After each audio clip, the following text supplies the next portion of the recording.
नमस्कार दोस्तों, स्वागत है आप सभी का हमारे खुराना स्टडी यूट्यूब चैनल में। और दोस्तों बात करते हैं आज हम बीएसटीसी यानी प्री डीएलएड 2020 के बारे में। जिन विद्यार्थियों का 2020 प्री डीएलएड के अंतर्गत सिलेक्शन हुआ है या जिनके अच्छे मार्क आए हैं, वो विद्यार्थी अब बीएसटीसी करना चाहते हैं, तो उनके बारे में हम आपको जानकारी देंगे। तो सभी विद्यार्थी हमारी वीडियो को लास्ट तक देखिए, क्योंकि वीडियो थोड़ा लंबा होगा, तो हम आपको इस वीडियो के अंतर्गत पूरी जानकारी देंगे। चलिए दोस्तों, बात करते हैं हम उन कौन कौन से पॉइंट्स हैं जो बीएसटीसी काउंसलिंग के बारे में बताने जा रहे हैं। तो सबसे पहले बात करेंगे हम बीएसटीसी काउंसलिंग के बारे में, और उसके बाद में बात करते हैं कुल फीस के बारे में, कॉलेज में रिपोर्टिंग कैसे होगी, पार्ट मूवमेंट कैसे होगा, इसके बारे में हम आपको संपूर्ण जानकारी इस वीडियो के माध्यम से देंगे। तो दोस्तों बने रहिए हमारी वीडियो के लास्ट तक। थोड़ा वीडियो लंबा होगा, आपको उसके लिए बहुत बहुत सॉरी। तो बस दोस्तों, वीडियो को एक बार लाइक कीजिए और चैनल को सब्सक्राइब करें, क्योंकि इस ही चैनल पर हम आपको बीएसटीसी और बीएड से संबंधित सभी प्रकार की जानकारियां देते रहते हैं। तो दोस्तों बात करते हैं अब हम कॉलेज काउंसलिंग के बारे में।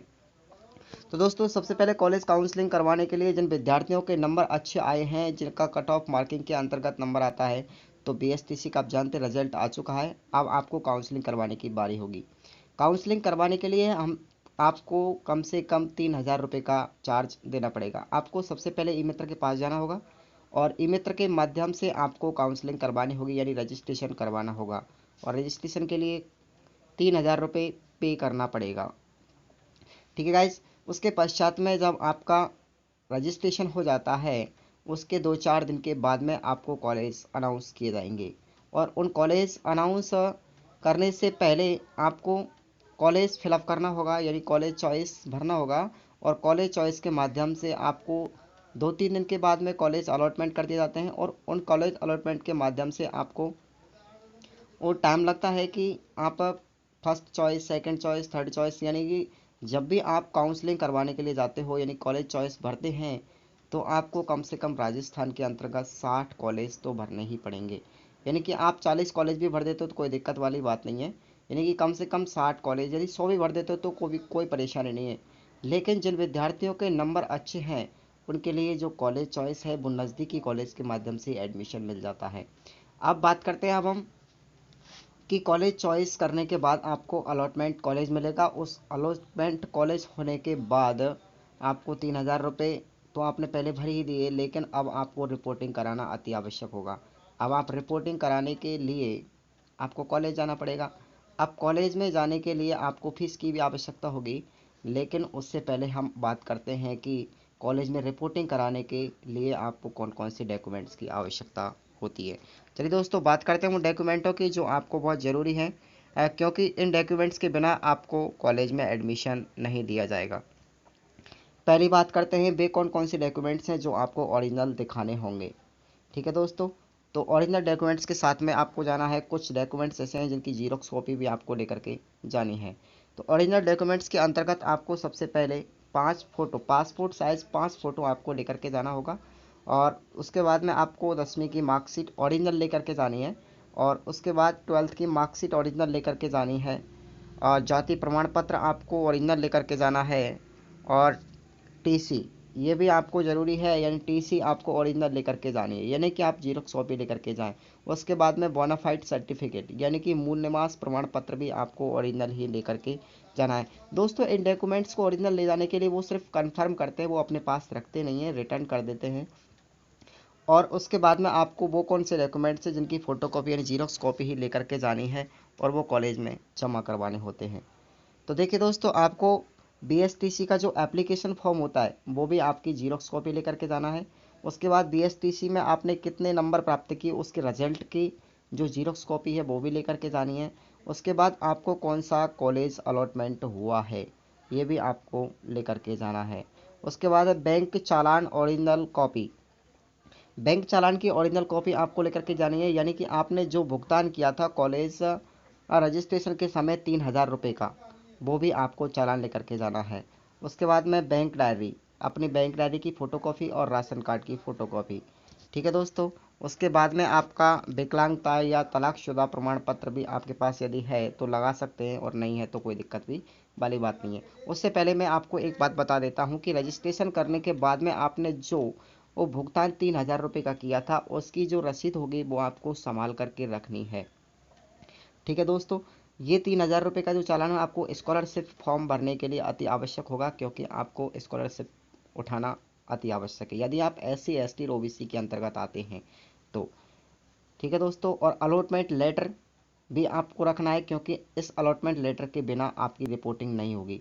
दोस्तों अलॉटमेंट लेटर तभी ही निकलता है जब आप दूसरी फीस जमा करवा देते हो, यानी दूसरी सेकंड फीस का मतलब ये होता है कि आपको कंप्लीटली कॉलेज की जो ट्यूशन फीस होती है, शिक्षण शुल्क जो होता है, लगभग 16,555 के करीब लास्ट ईयर में आया था, तो इतना ही इस साल आएगा।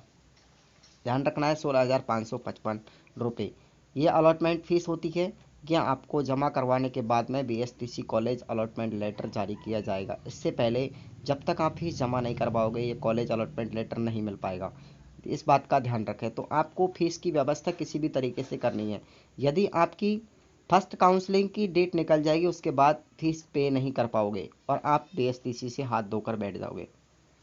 तो ठीक है दोस्तों, अब बात करते हैं आप रिपोर्टिंग करवाने यदि कॉलेज में जाते हैं तो रिपोर्टिंग करवाने के लिए इन सभी डॉक्यूमेंटों को अपने कॉलेज में एडमिशन के लिए, और एडमिशन फीस जो हर कॉलेज में अलग अलग होती है, यानी कि 500 900 से लेकर के 5,000 6,000 तक भी ले लेते हैं, और इस फीस का भी आपको पूरा विवरण दिया जाएगा।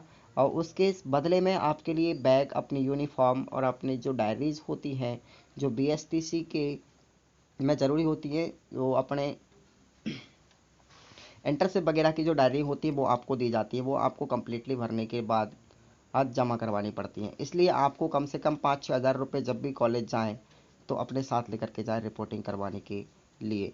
उस रिपोर्टिंग करवाने के बाद में आपको कम से कम इन जो डॉक्यूमेंट्स हैं उनके 2 से 3 सेट बनाना अति आवश्यक है, क्योंकि एक जो वो सेट होता है डॉक्यूमेंट्स का वो कॉलेज में डिपॉजिट हो जाता है, और दूसरा जो सेट होता है वो यूनिवर्सिटी के लिए सेंड कर दिया जाता है, और तीसरा सेट होता है वो अपने पास रख लेते हैं हम। अपने पास रखने के लिए कोई दिक्कत वाली बात नहीं, लेकिन जो ओरिजिनल डॉक्यूमेंट अलॉटमेंट लेटर जो होता है वो आपको संभाल करके रखना है। ओरिजिनल अलॉटमेंट लेटर, उसकी केवल जीरोक्स कॉपी ही आपको कॉलेज में जा करके देनी है। ये बात ध्यान रखना, आपको 2-3 जीरोक्स कॉपी ज़रूर करवा के रखें अलॉटमेंट लेटर की, क्योंकि जब आप रीट का एग्ज़ाम दोगे आप थर्ड ग्रेड में सेलेक्ट होने के बाद में भी आपसे अलॉटमेंट लेटर मांगा जाएगा। तो ये आप ध्यान रखें, अलॉटमेंट लेटर को संभाल करके रखें। उसके बाद जब आपकी कॉलेज में रिपोर्टिंग हो जाती है, यानी कि एडमिशन हो जाता है, तो एडमिशन का आप ध्यान रखें कि 1-2 दिन पहले ज़रूर जाएं एडमिशन करवाने के लिए। यदि पहले ऑफलाइन होती थी, लेकिन आजकल ये ऑनलाइन वेबसाइट के माध्यम से आपकी रिपोर्टिंग की जाती है, क्योंकि 5 बजे के बाद में साइट को यूनिवर्सिटी एंड डाइट के द्वारा बंद कर दिया जाता है। उसके बाद आपकी रिपोर्टिंग नहीं हो पाएगी। और दोस्तों आपको समय पर जाना है, समय पाबंद रहना है कि यदि आपको BSTC करनी है तो। उसके पश्चात में जब आप रिपोर्टिंग करवा लेते हैं, आपका एडमिशन हो जाता है, तो आपको वहाँ से एडमिशन लेटर दिया जाता है उस कॉलेज के माध्यम से, एक सबूत के माध्यम से कि आप इस कॉलेज में स्टूडेंट बन चुके हो। आपको एक सीरियल नंबर दिया जाता है कि आपको सीरियल नंबर मतलब आपका कॉलेज में जो रजिस्ट्रेशन होगा उसके लिए आपको एक रोल नंबर प्रदान किया जाएगा कि आपकी कक्षा में हाजिरी कितने नंबर पर बोलती है। ठीक है दोस्तों, इस बात का ध्यान रखें। उसके पश्चात में हम आपको बता देते हैं कि कॉलेज में रिपोर्टिंग हो गई तो अपने यहाँ पर कम से कम 21-22 हज़ार रुपये तो कम्प्लीटली ही इस STC के लिए ज़रूरी होते हैं, इतना तो होता ही है। यानी कि 3,000 रुपये आपने रजिस्ट्रेशन में दिए, उसका भी आपको वो सबूत यानी चालान की कॉपी आपको रखना है। दूसरा, अपने अलॉटमेंट फ़ीस जो भरी थी शिक्षण शुल्क वो भी आपको रखना है। ठीक है दोस्तों, 17-18 हज़ार रुपये की वो रसीद होती है, वो दोनों ही रसीद आपको स्कॉलरशिप के लिए ज़रूरी हैं। उसके पश्चात आपको 5,000 रुपये कम से कम कॉलेज वाले वो ले लेते हैं, वो उसके लिए आपको रसीद दे या नहीं दे कोई दिक्कत वाली बात नहीं, लेकिन आपको वहाँ से शिक्षण शुल्क का मटेरियल प्रदान कर दिया जाएगा। तो बात करते दोस्तों अपवार्ड मूवमेंट की। इस अपवार्ड मूवमेंट के माध्यम से इसमें समझिए की कोशिश करिएगा, वीडियो को पूरा ध्यान से देखिए। अपवार्ड मूवमेंट कैसे करते हैं, जैसे मान के चलते किसी कॉलेज के अंतर्गत किसी विद्यार्थी की कॉलेज अपने एरिया से बहुत दूर आ जाती है, तो वो विद्यार्थी कॉलेज को बदलना चाहते हैं। यदि आपने फर्स्ट काउंसलिंग में आपका सिलेक्शन हो गया है तो अपवार्ड मूवमेंट के कम चांस होते हैं। अपवार्ड मूवमेंट के कम चांस होते हैं क्योंकि अपवार्ड मूवमेंट बहुत कम होता है, लेकिन डाउनवर्ड मूवमेंट हो सकता है, क्योंकि एक के बाद में जीरो आता है और जीरो को कोई महत्व नहीं होता। तो ठीक है दोस्तों, तो अबार्ड मूवमेंट के लिए आपको ऑप्शन दिया जाएगा, जैसे कि कोई विद्यार्थी दूसरी कॉलेज से अपनी कॉलेज में आना चाहता है और हम उस कॉलेज से उस बंदे की कॉलेज में जाना चाहते हैं, तो अपनी इच्छा से अबार्ड मूवमेंट हो जाता है। यानी कि जब तक कॉलेज में 50 सीट है किसी कॉलेज के अंतर्गत, तो 50 सीटों में से एक विद्यार्थी जब तक नहीं जाएगा तब तक आप अबार्ड मूवमेंट इस कॉलेज के अंतर्गत नहीं कर सकते। ठीक है दोस्तों, तो इस वीडियो के अंतर्गत हमने आपको संपूर्ण जानकारी दी। तो दोस्तों, काउंसलिंग की जो डेट है एसटीसी की कम्प्लीटली चालू हो चुका है, तो आप काउंसलिंग करवाना स्टार्ट कर दें। और इसका रजिस्ट्रेशन जो शुल्क होगा 3000 रुपये होगा, और अलॉटमेंट जो फीस शिक्षण शुल्क की वो 16,555 होगी। आप डिपॉजिट करवाएं, और कम्प्लीटली लगभग 22-23 हज़ार रुपये का खर्चा होता है एक साल का एसटीसी का। ठीक है दोस्तों, तो आप एसटीसी कीजिए। बेस्ट ऑफ लक आपका एसटीसी के लिए। धन्यवाद। तो दोस्तों, जुड़े रहिए हमारे यूट्यूब चैनल के साथ में, आपको ऐसी ही वीडियो प्रदान की जाएगी। धन्यवाद।